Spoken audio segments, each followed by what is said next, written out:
It was tough.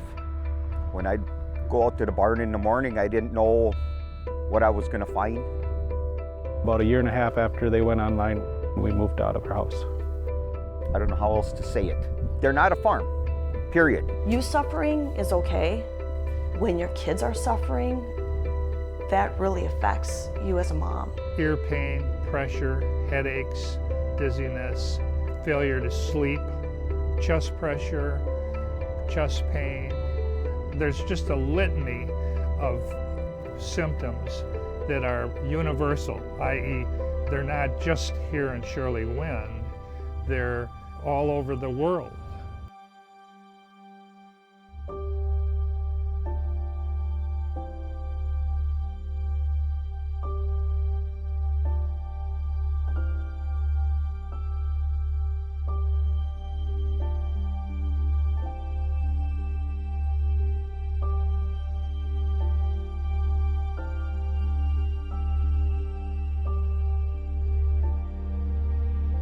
Well, I basically ended up losing all the cattle because we had so many injuries, deaths, milk production, because I was right around that 75, 80 pounds of milk a cow.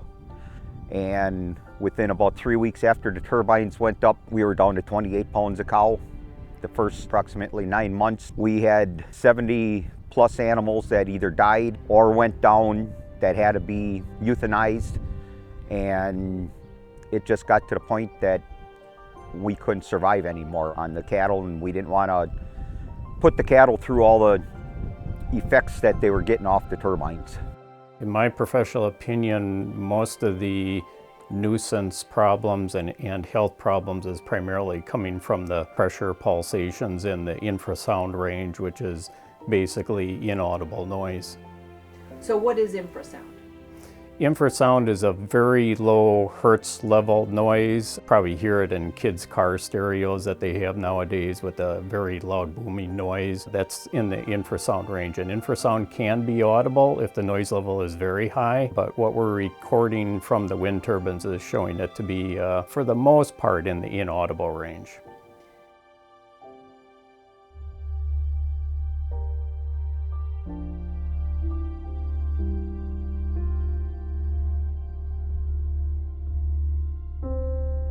The biggest health issues were sleep deprivation or sleep disturbances. My wife and also my youngest son, who was 6 months old when the windmills went online. Also anxiety for my wife and some speech difficulties for my youngest son, who was 2 when we moved out. His habits changed dramatically within a week to 2 weeks of moving out.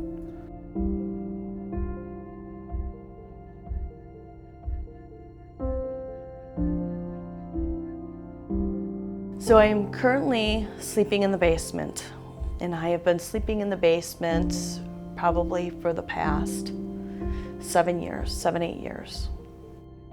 I miss when you go down. I miss sleeping by him.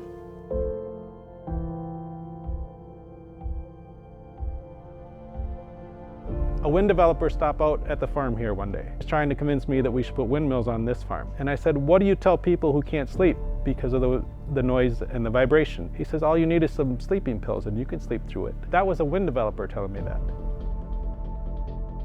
No, I'm not against renewable energy at all, and I'm not against wind turbines. Quite the opposite. I like renewable energy and all that. I think it's great. If you're putting it near people and it's affecting them in a bad way, it's not right.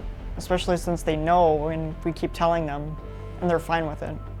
Then it seems more like it's about profit than about helping.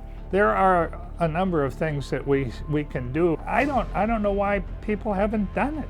There's plenty of sufficient evidence to say shut them down until we find out what's really going on here, how bad this is really going to be, rather than waiting until you get huge lawsuits and then watch the money roll out of the courtrooms. It's going to be huge.